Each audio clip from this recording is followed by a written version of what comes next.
Good morning, everyone, and happy Friday. Happy Friday. We are delighted to be back here one more Friday morning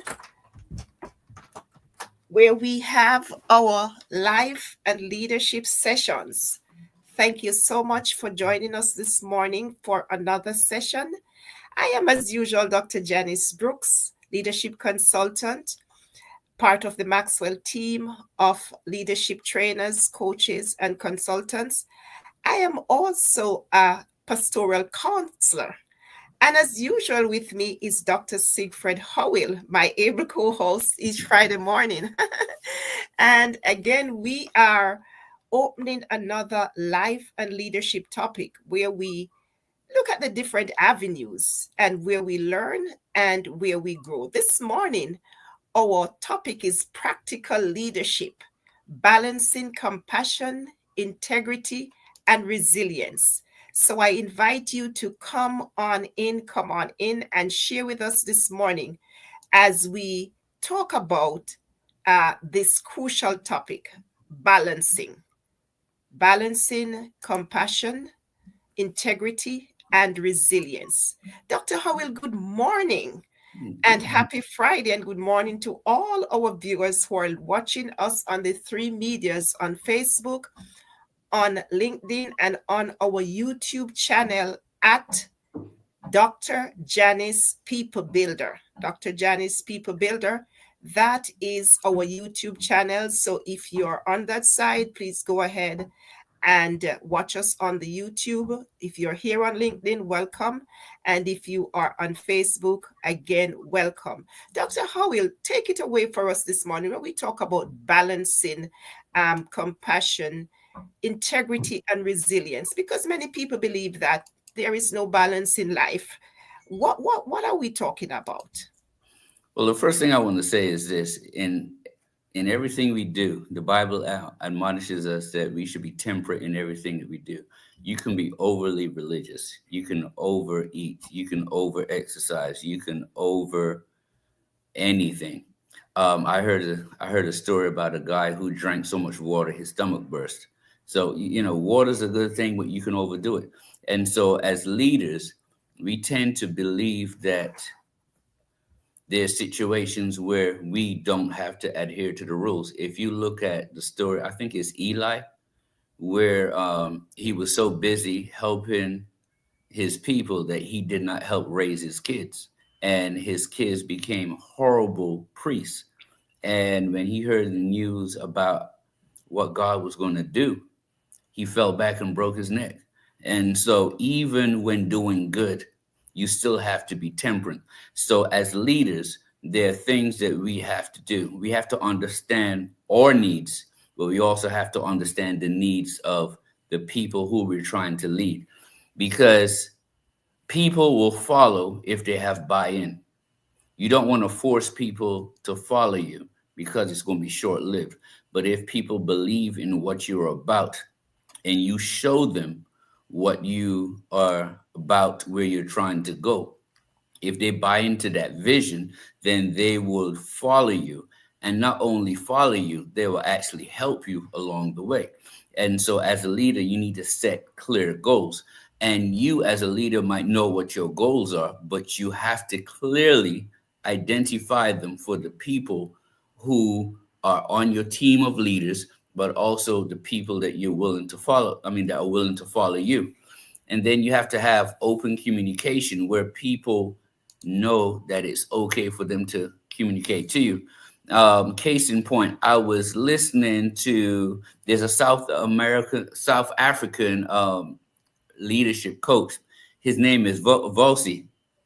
I don't want to butcher his last name, but it's Thembekwehu, I believe his last name is, but I might have butchered that. He said he does not like blind loyalty, but what he wants is obedience. He says blind loyalty means that you're going to listen to everything I say and tell you to do, and you'll do it even if it's stupid, even if it is one-sided, and even if it's not good for the company. But obedience is where I come to you and I tell you some of the things that I'm thinking about. You weigh those things into balance to figure out how my view aligns with your view and your goals, and then you make a decision, but then I follow you based on your final decision. And so part of being a balanced leader is knowing when to listen, knowing when to follow people that you are supposed to be listening to because they have more expertise. And so balance is very important. I 100% agree with you, Dr. Howell.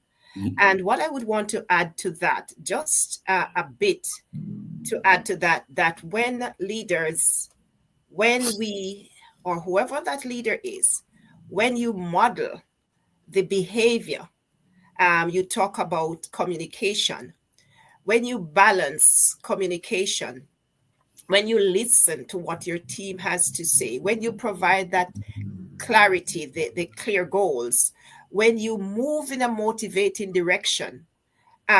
For example, a leader could hold regular check-ins to understand their team's challenges and provide support, while at the same time, they are still setting high standards and celebrating progress along the way. And this shows that they are seeking to create a balance. It's not just one-sided. It's not just we want the goals to get done and that is it.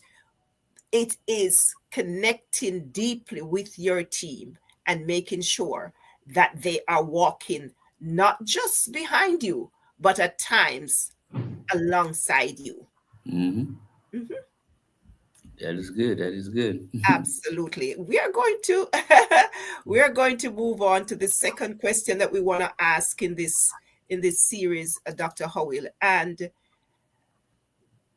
when we talk about empathy, we talk about an understanding and genuinely caring for people that you lead.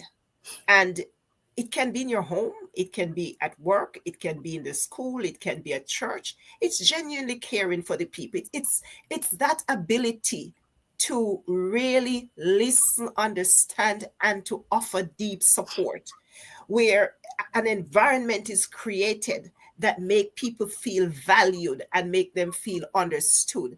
So empathy in leadership is really leading from the heart, not just with strategy, as we all talk about everyday strategy.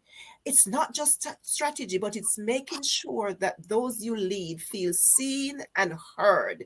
It's an active choice to show kindness, and I want to repeat that it's an active choice. It's not a passive choice. It's an active choice to show kindness, even when the stakes are high, even when things are not looking good, even when the people around you are saying otherwise. People will see that your heart is in it. And when your heart is in it, they are likely and most times ready to lean in and to work to support both you and the goals and objectives. So, Dr. Howell, how else can leaders balance empathy with achieving ambitious outcomes? Yes. In the educational field, there was a guy by the name of Abraham Maslow, and he came up with Maslow's hierarchy of needs.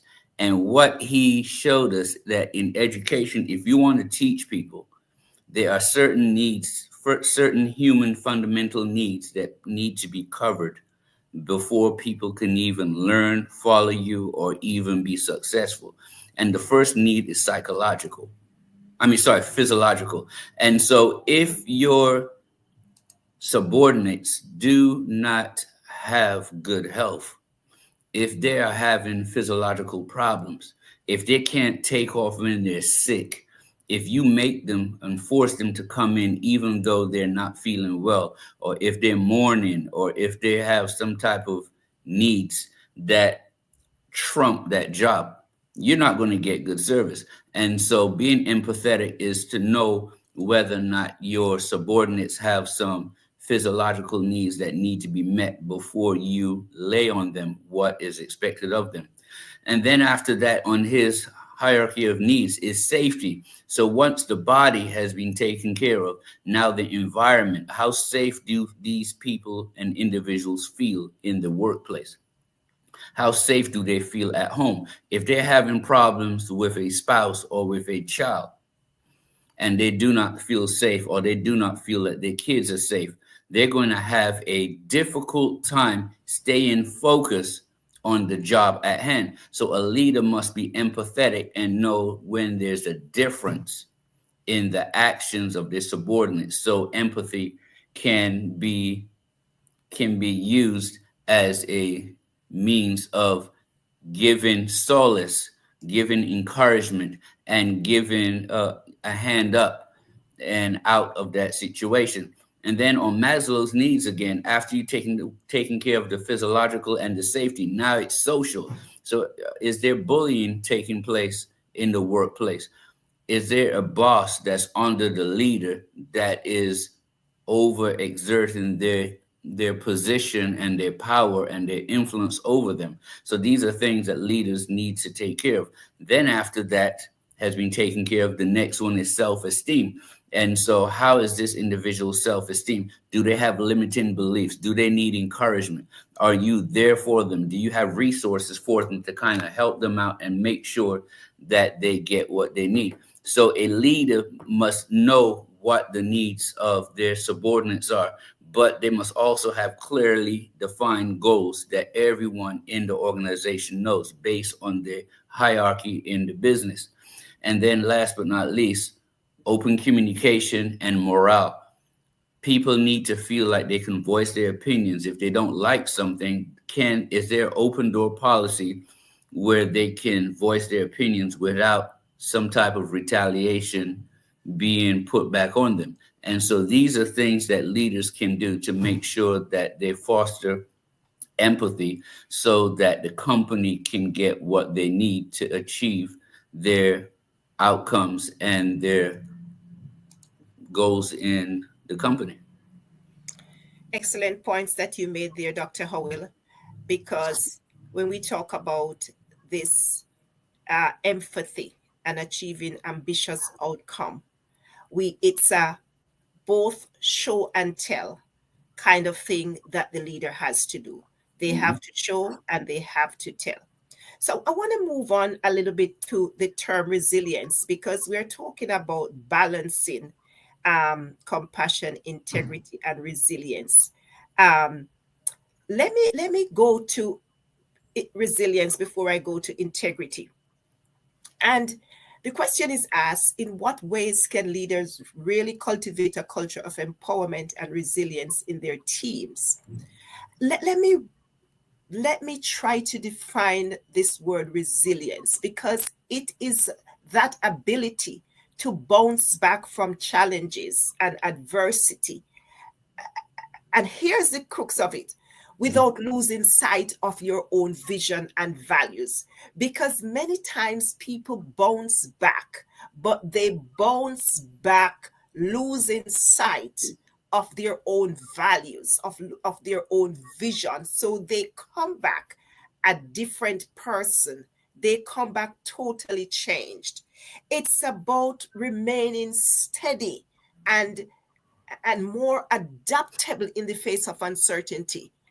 And it's crucial for leaders to know that it's okay to be able to manage your level of resilience, and at the same time being able to inspire others to cultivate their own resilience. Because we are talking about balancing. So balancing means that you have to be on both sides. You have to be able to manage and cultivate your own resilience. And at the same time, you have to be able to help your team. You have to be able to inspire them and help them to cultivate their resilience. So when we talk about leadership, or even life and leadership is not about avoiding the obstacles. It's about going through them. I call it navigating through them with a level of perseverance, and at the same time learning from them along the way. So when that leader, we're talking about how do they cultivate this resilience? When that leader is able to model that resilience, then they are actually giving the team permission to do the same. And we talk about show and tell. It's like saying, let's say, for example, we did not meet the goals this month. But guess what happened? Next month, we are going to bounce back better. And we are going to come out in a position, one that we probably have not done before. We can do this together. Together, we can work at it. It's not leaving the team on their own and saying nobody met their goals last month, so we just got to do better this month. It's us working together. It's modeling that behavior that we want to see in others. Let me say good morning to Conrad's son who is joining us. He's asking when the session started. We started a few minutes after 8 this morning. It's an 8 o'clock session. I think we started about 4 minutes past 8. We were a little bit late this morning, but we want to thank you so much for joining with us this morning on this, our live session. We are here each Tuesday morning. It's each Friday morning where we talk about different lessons in life and leadership. It's the life and leadership experience. So we are glad that you're joining us this morning. Thank you so much. Thank you so much for joining us, whoever is on LinkedIn, Facebook, and YouTube. Thanks again for joining us. So Dr. Howell, I want you to add your value to that, because the question is, in what ways can leader cultivate a culture of empowerment and resilience within their team? Well, one of the first things that I want to talk about is experience. I was listening to a documentary and they were saying that the James Bond character is never a 20-year-old or a person or a spy in their 20s. It's usually a mid-30s to 40s type character. And the reason why that is so is because there's a certain level of experience that goes into getting and maintaining confidence. And so a lot of times with leadership, you want someone who is seasoned, not someone necessarily that's overly seasoned, but someone that has seen enough trials and tribulations and has overcome those trials and tribulations, so that now they have a toolbox of strategies and tools that they can use to weather the storm. So when a difficult time comes, everyone is not looking saying, I wonder how they're going to get through this, or I don't think they have the ability to get through this.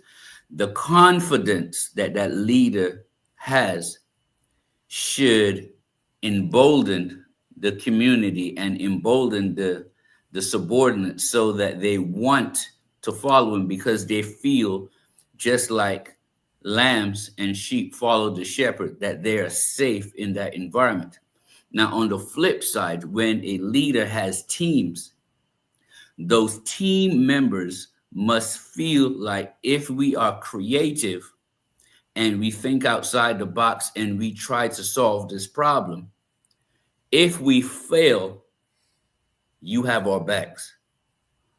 Because we don't want to feel like when we are creative and we fail the task, that we all going to get fired. Because what happens is it breeds fear and it breeds people staying within the box. And now the creativity is out the window. And so leaders must let people know, hey, I failed when I was younger. This is how I got through it. So if you encounter this, these are the strategies that you can try. But if you come up with better strategies, let us know so we can all benefit from them. So that breeds a growth mindset. Another thing that leaders need to do is to make sure they have the resources necessary. So, for example, if you want the company to grow by a certain percentage, are there resources in place that can help different teams learn these strategies quickly? Is there a database where they can learn this stuff on their own time. Because when you give trainings, not everybody learns at the same rate, and not everybody needs the same information. So and not everyone has the same background. So how do you make sure that there are resources available to make sure that everyone has what they need in order to move forward? Then lastly, making sure that you delegate authority.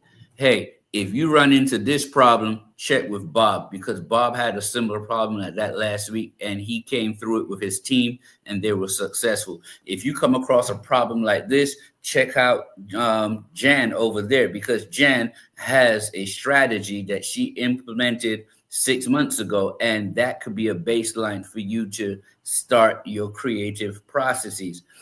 So delegate authority to people who might have more information, more resources, or more strategies than you, so that people don't think that you are the end all, be all of problem solving. Give the authority away. And the more you give authority away, more people are going to follow you, because people also have lifelong goals that they want to achieve. And so by giving away some of your power, you allow people to learn, you allow people to advance, and you allow people to feel like they're making a difference in the company also. Dr. Howell, thank you so much, because I do believe that you just answered the question for the LinkedIn user, the person on LinkedIn who had asked a question. They're joining us from Germany and they had a question. And I do believe that right at the end of your points, you did answer that question. A leader is not supposed to be leading in silo, in meaning that leadership is a collaborative effort. When you are able to give away some of your authority, when you're able to delegate some of your authority, when you're able to choose the right people to be around you. For example, Dr. Howell and myself does this live each Friday morning. If I see Dr. Howell do something or say something, I should be able to frankly say to Dr. Howell, Dr. Howell, you did this last Friday morning. Let's see how we can tweak these changes. Let's see how we can make this better. Mm-hmm. But if Dr. Howell is not going to be able to listen or to adhere or to understand or to delegate or to believe that he is in a position where he can hear from me and take points from me and use them, then it simply means that he is what do you call that type of leader, Dr. Howell? Autocratic. Correct.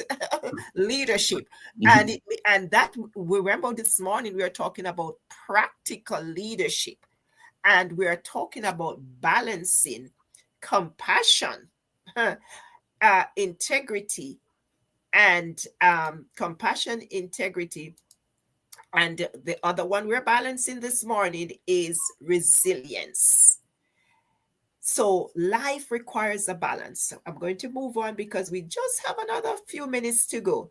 Let's come to integrity, because this integrity will also answer the reader's question as well.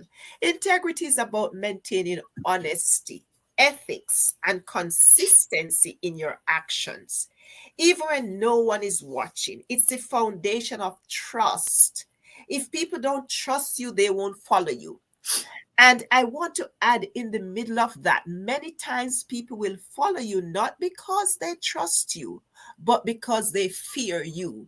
So there are many leaders who follow because people who follow leaders out of fear. But I want to stick to this. If people don't trust you, they won't follow you. So leading with integrity means making the decisions that align with your values and the values of your organization, and try to bring them as closest to the value of your team. And because we know that people, when they look for jobs, positions, companies, they should or they must be looking for companies that align with their own values and the mission that they're on and their own goals. So even when these decisions are difficult, leaders need to stand with integrity. And it's like standing firm in your principles, even when you're faced with different pressures around you. And it's not anything that is easy to do.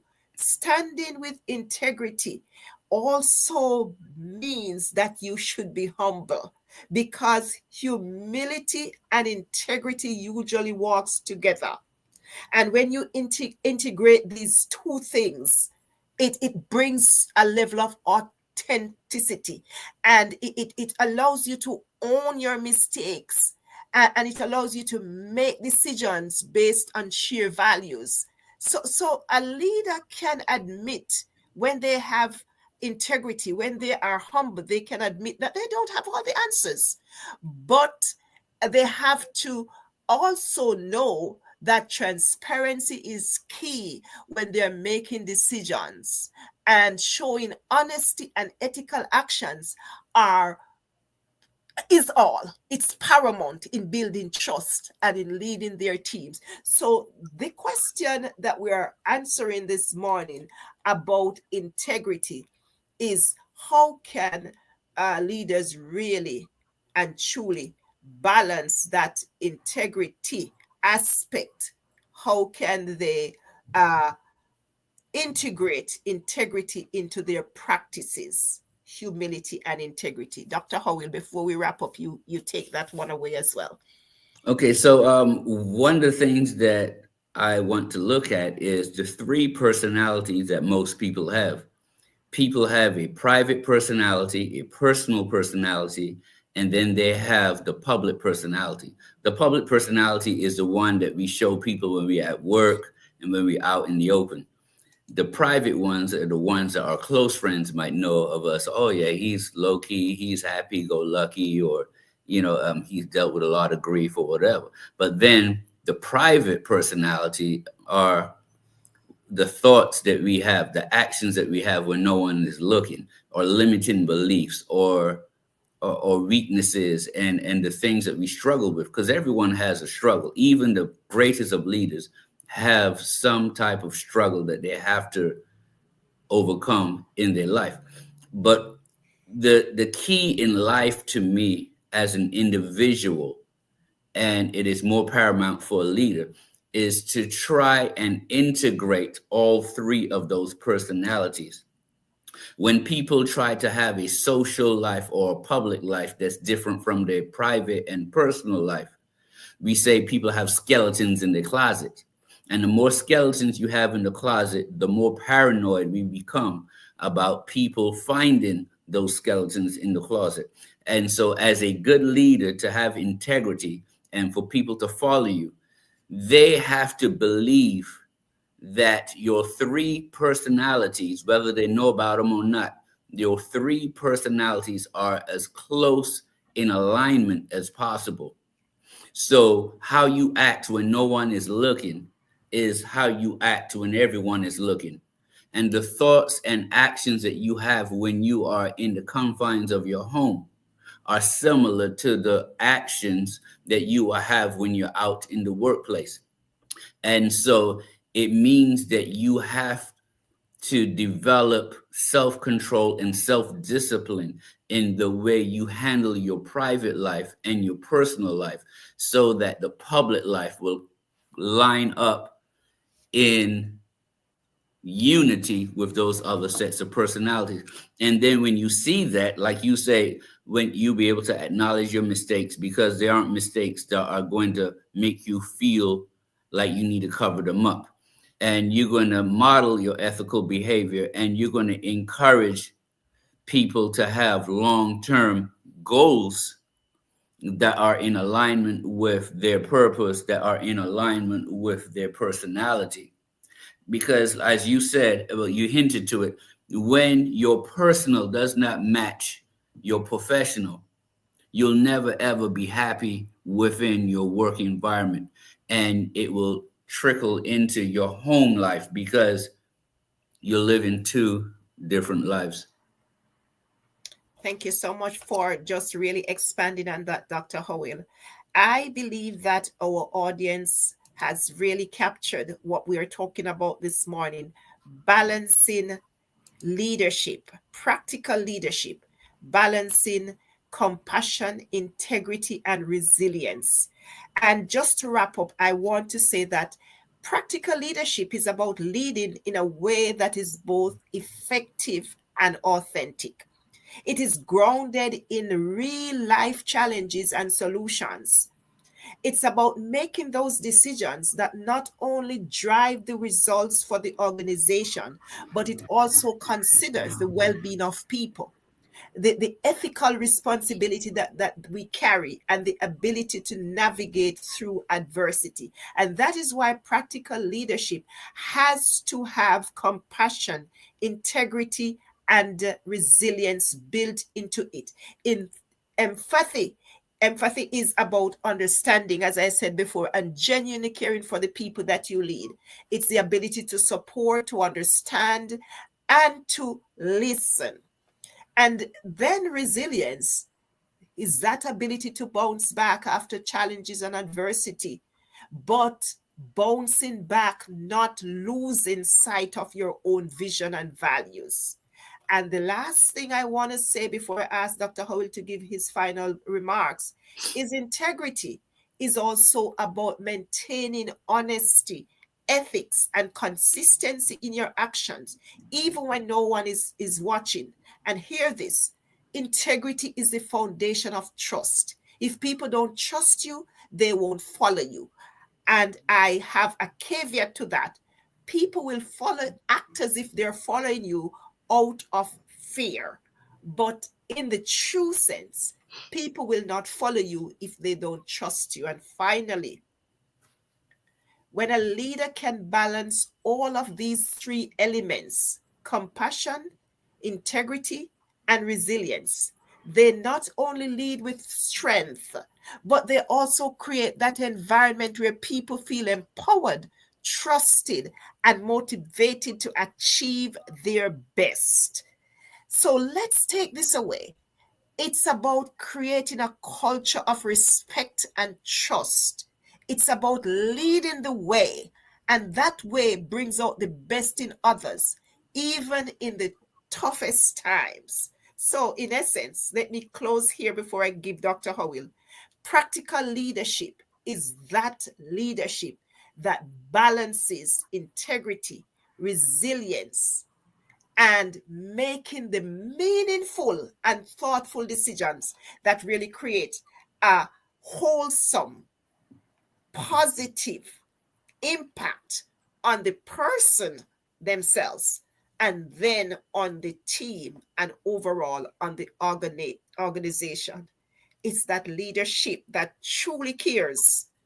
It's that leadership that truly cares. And I'm going to say that again. It's that leadership that truly cares.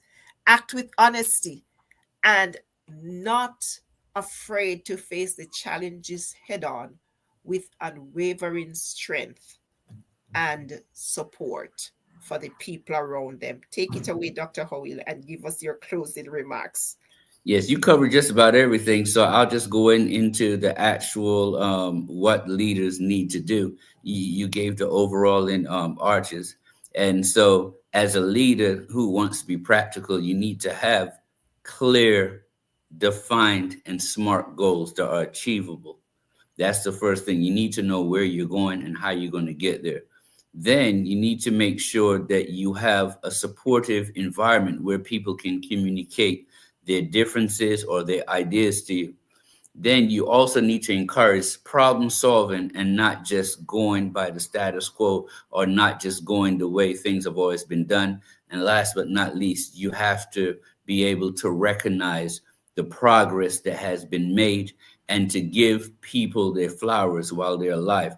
And that means if someone is successful, you give them their celebration in public, because that will boost people to work harder and boost people to try harder than if you dog them out, make them do all this stuff, and then you hog all of the good stuff and all of the successes. So share in the successes, just like you give people where they fail, you have to give people their wins. And so if you can take what Dr. Janice said and then take what I also said, you will have the recipe for clear and practical leadership. Thank you so much, Dr. Howell. That is it. If you adhere to these points that was made, then you have the recipe for practical leadership. Once again, I want to thank everyone who's joining us. I want to thank Zomzi. I hope I didn't pronounce your name incorrectly. Thank you so much for joining us. I want to thank who else was joining us? Conrad, for dropping in the conversation. I know that there are other persons joining us. It's just that we're not able to see their names. But thank you so much for joining us for this conversation this morning on practical leadership, balancing compassion, integrity, and resilience. So as you go for the rest of your week and the rest of your weekend, just remember that practical leadership requires all three. Dr. Howell, thank you so much again for always being that able co-host. It doesn't matter what the challenges are. We are resilient leaders. We Yes. bounce back better all the time, and we continue to go. I want to wish everyone else again a happy Friday and the rest of your weekend. Thank you for joining us, and God bless you. God bless you. God bless you. Bye, everyone. Bye-bye.